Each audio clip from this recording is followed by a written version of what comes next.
So we're talking about prayer teams in this video. So I said in an earlier video that the prayer team strategy is the most important strategy, and I believe it's true to the bottom of my heart. You know, sometimes we say at Passion for Planting that hope isn't a strategy. Certainly that's not original with us.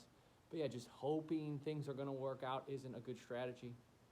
But I believe that prayer is a good strategy and really the best of strategies. I tell church planters this, that you can do more than pray once you have prayed, but you can't do more than pray until you have prayed.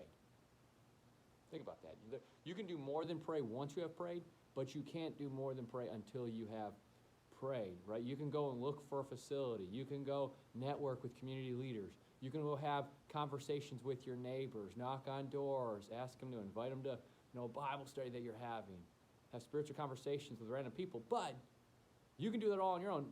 But it would be more impactful if first you prayed about it. You said, God, this is what I got on my to-do list today. I'm going to go meet with this community leader.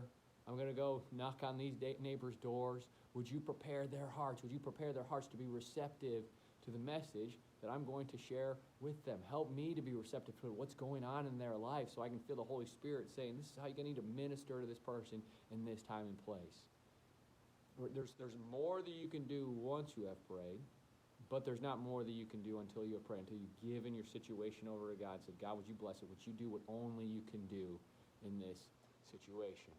And just think, what if it wasn't just you praying? What if there were hundreds of people praying for your church plant, asking God, petitioning God to work through you, to work through your team, to work on the hearts of people in your area so that they would be receptive, to come to know Him, to be a part of this movement of God that God's calling you to lead in your city.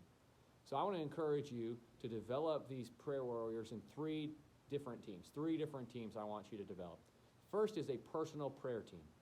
As a church planter, you're going to be under assault from the enemy. Spiritual warfare is real.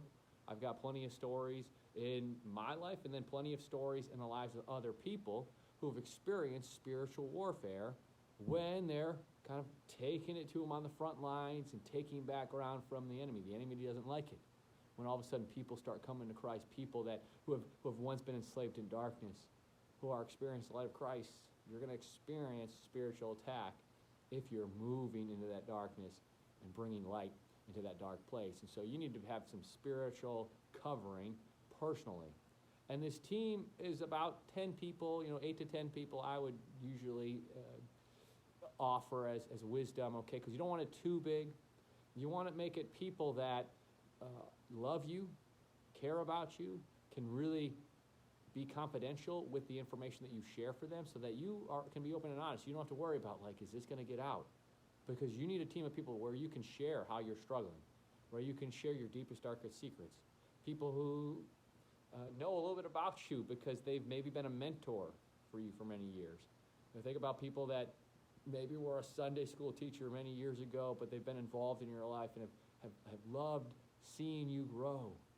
And they've maybe been a prayer warrior for you from a distance, but now you can give them specific prayer requests to pray on a regular basis about what's going on in your life, in your ministry, in your marriage, with your kids.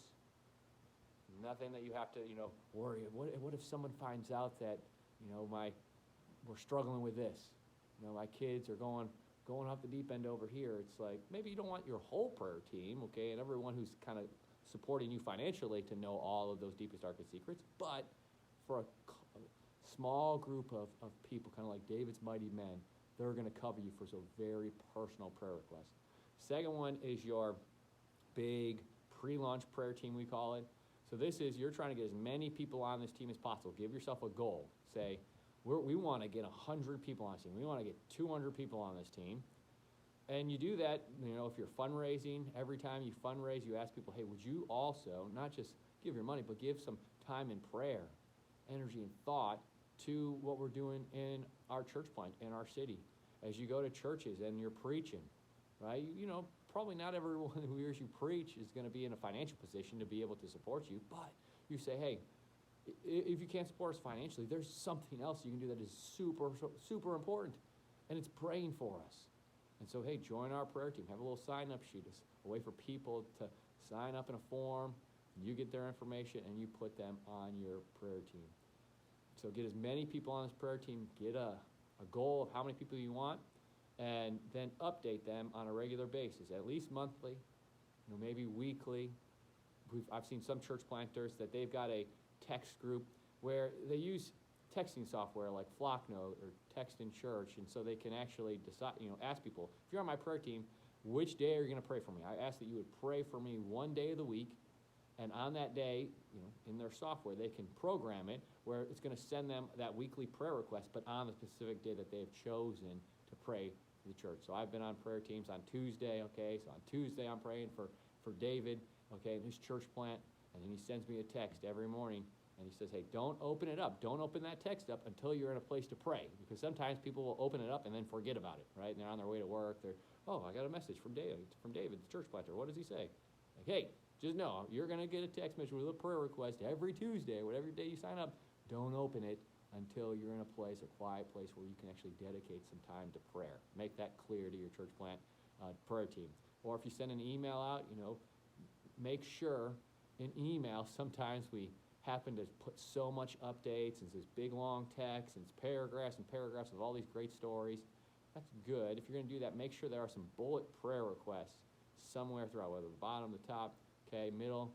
But don't make people kind of search through all the narrative to find what do they want me to pray about.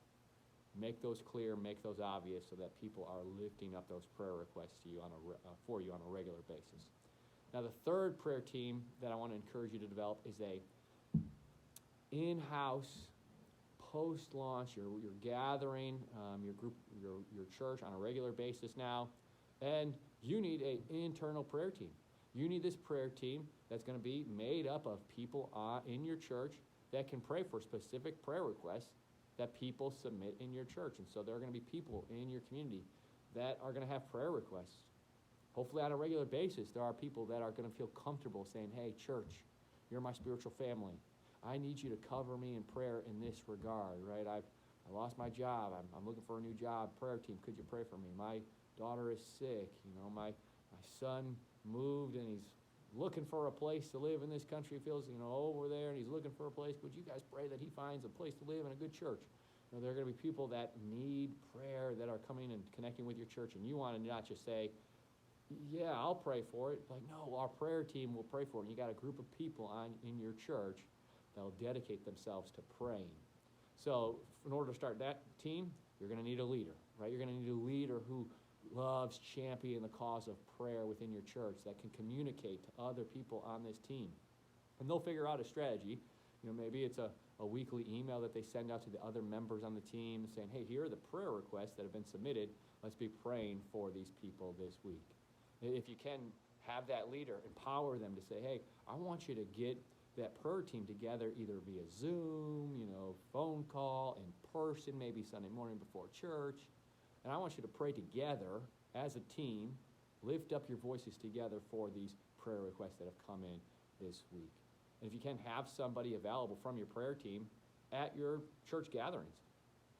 Say, hey, if you've come today and your heart is heavy, you've got a prayer request, go see our prayer team in the back, wherever they might be, and allow them to pray for you. And so in order for that prayer team to work, you not only need that leader, you need kind of communication amongst the team, but you also need a way for people, throughout the week, people submit prayer requests. So it could be as simple as an email that your church has. It's like prayer@connectchurch.com. Email our prayer team at this email address, and we will put you on a prayer list. Or maybe it's a form on your website that you can do for prayer requests. That's pretty easy these days with all website builders. You can put it on if you're printing out greeting cards, connection cards, you can put it a little place for people to fill out prayer requests on those connection cards as well. But make it easy for people, not only on Sunday morning, but throughout the week, to be able to present and share their prayer requests with that prayer team leader, who will also vet the prayer requests to make sure they're actually legitimate prayer requests before it goes out. Because you don't want all these emails going out to prayer team with, pray for my soccer game and, all these things that maybe even are jokes, right? Some people could just be joking with you and pulling your leg, Or it could be a serious prayer request that somebody needs to be followed up with. Somebody may, hey, I'm going through a divorce, I'm really struggling with suicidal thoughts. It's like, okay, that the prayer team leader should elevate that to a leader, like a pastor in the church, some sort of spiritual mentor in the church that can reach out to that person and say, hey, we got your prayer request. We really want to meet with you in person if we can and just be a support to you. Not just pray about it, but really say, hey, how can we help you make the wisest decisions moving forward to honor Christ in this hard time? You're not alone. We're with you. So those are the 3 prayer teams that I want to encourage you to develop. That personal prayer team, pre-launch prayer team, and then that local church prayer team to lift up the prayer requests that people bring to your church. Good luck. I'll put some resources to how to do that in the description below.